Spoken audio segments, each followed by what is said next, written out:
দর্শক বন্ধু, অনেকেই বলেন আমি যতই খাওয়া দাওয়া নিয়ন্ত্রণ করি কিংবা যতই নিজেকে নিয়ন্ত্রণে রাখতে চাই, ওজন কিছুতেই কমে না, রোগা আমি হতে পারি না। কিন্তু হঠাৎই দেখলেন আপনার হাতের কাছে এমন একটা ওষুধ চলে এসেছে, যারা দাবি করছেন, নির্মাতারা দাবি করছেন যে সেই ওষুধে আপনি সহজেই রোগা হয়ে যেতে পারবেন। তার জন্য আপনাকে অত্যাধিক কোনো পরিশ্রম করতে হচ্ছে না, এবং সেই জন্য সেই ওষুধ একটা বিশাল জনপ্রিয়তাও পাচ্ছে। কিন্তু এই যে রোগা হওয়ার ওষুধ বা রোগা হওয়ার দাওয়াই, এটা আসলে কতটা কার্যকর, কারা এটা খেতে পারেন, আদৌ কি এটা খাওয়া উচিত কিনা, এই বিষয়গুলো আমাদের জানা দরকার, একটা স্পষ্ট ধারণা দরকার। সেই জন্য আজকের এই বিশেষ পর্ব, আজকের পর্বে আমাদের সঙ্গে আলোচনায় রয়েছেন বিশিষ্ট চিকিৎসক ডক্টর নারায়ণ বন্দ্যোপাধ্যায়। আমি স্যারের কাছে যাব, অনেকগুলো প্রশ্ন আছে এই নিয়ে আপনাদের, সেগুলো নিয়ে আলোচনা হবে। ভিডিওটি শেষ পর্যন্ত থাকুন। আশা করি যেগুলো নিয়ে আলোচনা করবেন স্যার আজকের পর্বে, সেগুলোতে আপনারা উপকৃত হবেন। ভিডিওটি ভালো লাগলে লাইক করবেন, কোনো প্রশ্ন বা মতামত থাকলে নিচে কমেন্ট বক্সে লিখবেন এবং শেয়ার করবেন। যারা আমাদের চ্যানেলে নতুন এসেছেন তারা অবশ্যই আমাদের চ্যানেলটিকে সাবস্ক্রাইব করুন, কারণ স্বাস্থ্য সংক্রান্ত নানা বিষয় নিয়ে আমরা প্রতিনিয়ত আপনাদের জন্য আলোচনা করছি। আসুন আজকের আলোচনা শুরু করি। স্যার, স্বাগত জানাচ্ছি হেলথ ইমপ্যাক্ট বাংলায়। স্যার, প্রথমেই এই জিনিসটা বলার যে রোগা হওয়ার ওষুধ, এটা আসলে কতটা বিজ্ঞানসম্মত এবং এটার ভিত্তিটা আসলে কি? আসলে এখন যে রোগা হওয়ার ওষুধটা এসেছে সেটার বৈজ্ঞানিক ভিত্তি আছে, এবং সেটা প্রায় 8 বছর ট্রায়ালের পর ইউনাইটেড স্টেটসে গত 2 বছর ধরে চালু আছে। আপনাকে বৈজ্ঞানিক ভিত্তি হিসাবে এটা ধরতে হবে আমাদের শরীরে ডিফারেন্ট হরমোনের ডিফারেন্ট অ্যাকশন। এই শুরুটা হয়েছিল বড় অদ্ভুতভাবে। ঊনবিংশ শতকের প্রথম দিকে একজন বিজ্ঞানী দেখলেন একজন ইঁদুরের ইন্টেস্টিন যদি দিয়ে আরেকটা ইঁদুরের সেই রসটা যদি আরেকটা ইঁদুরের দেহে প্রবেশ করানো যায়, তাহলে তার সুগারের লেভেল কমছে। তখনও কিন্তু মলিকুলটা আবিষ্কার হয়নি। তারপর 1970-এর দশকে দেখা গেল দুটো মলিকুল, যেটা আমাদের ইন্টেস্টিনে থাকে ক্ষুদ্রান্তে, তার মধ্যে কিন্তু আমাদের আসল ওষুধ ইনসুলিন বেরিয়ে গেছে 1928-এ। যেটা ক্ষুদ্রান্তে থাকে, যে একটা পার্টিকুলার সেল, সেখান থেকে দুটো হরমোন বেরোয়। নামটা আপনাদের একটু খটোমটো লাগতে পারে। একটা হচ্ছে GLP-1, অর্থাৎ glucagon like peptide inhibitor. Glucagon আপনারা নিশ্চয়ই শুনেছেন নামটা, ইনসুলিনের অপোজিট কাজ করে। ইনসুলিন কি করে? সুগার কমায়, গ্লুকাগন সুগার বাড়ে। তা গ্লুকাগন লাইক পেপটাইড ইনহিবিটর কি করবে? সেটা সুগার কমাবে। আরেকটা আছে গ্যাস্ট্রিক ইনহিবিটরি পেপটাইড, GIP। এই দুটোর কম্বিনেশন নিয়ে অনেক রিসার্চের পর একটা কোম্পানি আসে এবং সেটা বাজারে ভীষণ জনপ্রিয় হয়। অনেকে না বুঝেও দেওয়ার জন্য আমার কাছে কাকুতি মিনতি করে যে আমার রোগা হতেই হবে, অন্তত বিয়ের আগে রোগা করে দিন। এটা নিয়ে আমি প্রচুর পাই। সেটার কিন্তু সায়েন্টিফিক বেসিস আছে। এটা অনেক স্টাডি হয়েছে। স্টাডিতে দেখা গেছে যারা এই কম্বিনেশন, এটা একটা ইনজেকশন ফর্মে পাওয়া যায়। ফার্স্টে বলে দিই, এটা খাওয়ার ট্যাবলেট না, সপ্তাহে 1 দিন নিতে হয়, এবং দামটা বিভিন্ন স্ট্রেংথের ক্ষেত্রে বিভিন্ন। স্ট্রেংথ মানে 2.5 মিলিগ্রাম থেকে 15 মিলিগ্রাম পাওয়া যায়। 2.5, 5, 7.5, 10, 12.5, 15। প্রত্যেকটার ক্ষেত্রে এক একটা দাম, কিন্তু মোটামুটি 11,000 থেকে 25,000 মতো দাম। তাহলে বুঝতেই পাচ্ছেন সাধারণ খেটে খাওয়া মানুষ খেটেই রোগা হন। ওই 25,000 টাকা মাসে বা 12,000 টাকা মাসে ইঞ্জেকশন নিয়ে রোগা হওয়াটা সত্যিই ডিফিকাল্ট। আর এই ওষুধ শুরু করার আগে 2-3টে জিনিস ভালোভাবে চেক করা উচিত। এক হচ্ছে পেশেন্ট যেন ডিসিপ্লিন লাইফ লিড করে। পেশেন্ট ইঞ্জেকশনও নিল আর ওদিকে সফট ড্রিঙ্কসের পর সফট ড্রিঙ্কস বা হার্ড ড্রিঙ্কস খেয়ে গেল, রোগা কোনোদিন হতে পারবে না। নাম্বার 2 হচ্ছে ডিটারমিনেশন। হ্যাঁ, আমাকে রোগা হতে হবে আর হাঁটতে হবে। এরপর কিন্তু এটা কাজ করে। এটা কাদের ক্ষেত্রে আমরা একদম দেবই, সেখানে কোনো কথা শুনবো না। বেশিরভাগ ক্ষেত্রে স্থূলত্ব একটা রোগ, এবং বডি মাস ইন্ডেক্স হচ্ছে আমরা স্থূলত্ব মাপার একটা ইন্ডেক্স বলে ধরি।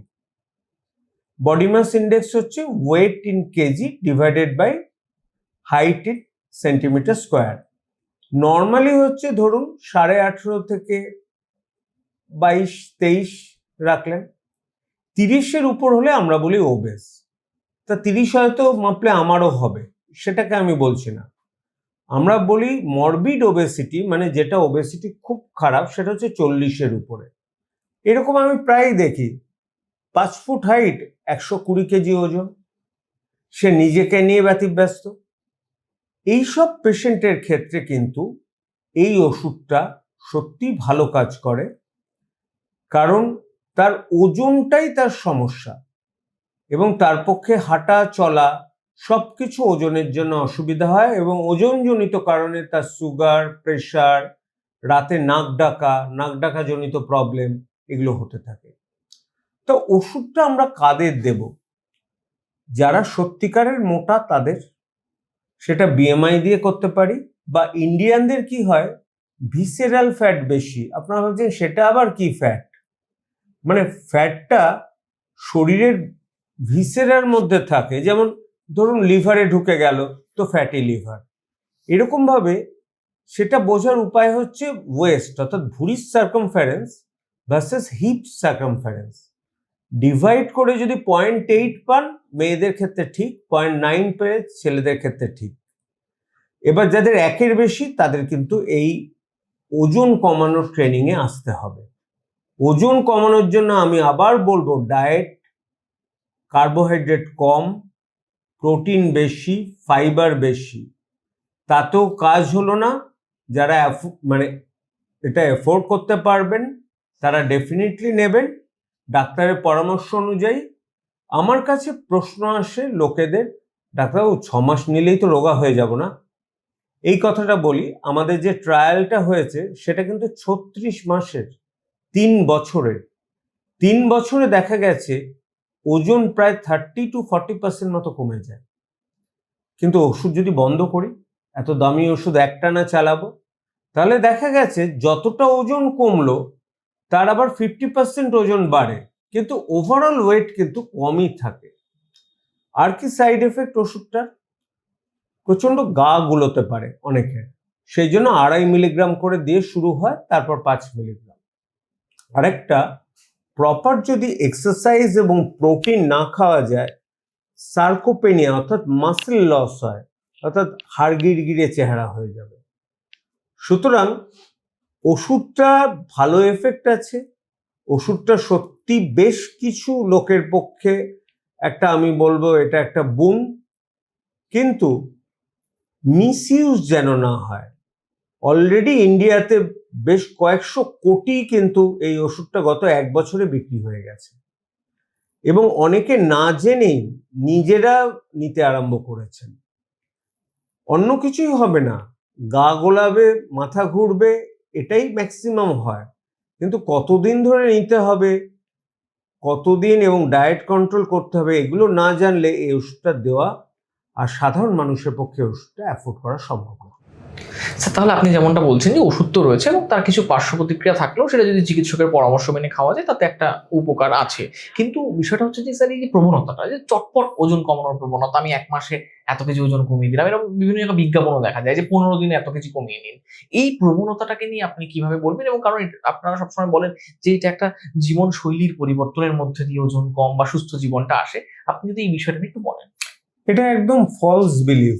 চটপট কোনো কিচ্ছু হয় না, আর চটপট যদি কোনো কাজ করতে যাই ভুল হবেই, এবং অনেকে ওজন কমাতে গিয়ে মারা গেছে, তার উদাহরণও আছে। সুতরাং যা কিছু করুন, ফার্স্টে জানুন আপনার শারীরিক অবস্থা কিরকম, আপনার কত ক্যালোরি দরকার, ভালো একজন ডায়েটিশিয়ানের পরামর্শ নিন, একটু ট্রেডমিলে হাঁটুন যদি হাঁটার জায়গা না থাকে, তারপর আপনি ইন্টারমিটেন্ট ফাস্টিং বা GLP-1 উইথ জিআইপি আজকাল যেগুলো বিভিন্ন নামে পাওয়া যায় সেটাতে যাবেন কি যাবেন না, কিন্তু যা কিছুই করুন 6 মাস থেকে 1 বছরের টার্গেট নিন। আপনার টার্গেট হবে পার মান্থ 1 কেজি থেকে 2 কেজি কমানো। আমি 2 মাসে 15 কেজি কমাবো, আবার 2 মাসে 15 কেজি বাড়াবো, এটাতে করলে না মেটাবলিক চেঞ্জ এত খারাপ হবে, পরে সেটা শোধরানো যাবে না। তাহলে স্যার এটা এখানে আরেকটা প্রশ্ন আসে যে ওষুধগুলো নিয়ে আমরা আলোচনা করছি, রোগা হওয়ার ওষুধ, এগুলো কি তাহলে স্যার শিশুদের ক্ষেত্রে বা 18 বছর বয়সের কম বয়সীদের ক্ষেত্রে কিংবা সিনিয়র সিটিজেনরা তারা যদি চান এই ওষুধ কি তাদের ক্ষেত্রে যথেষ্ট নিরাপদ?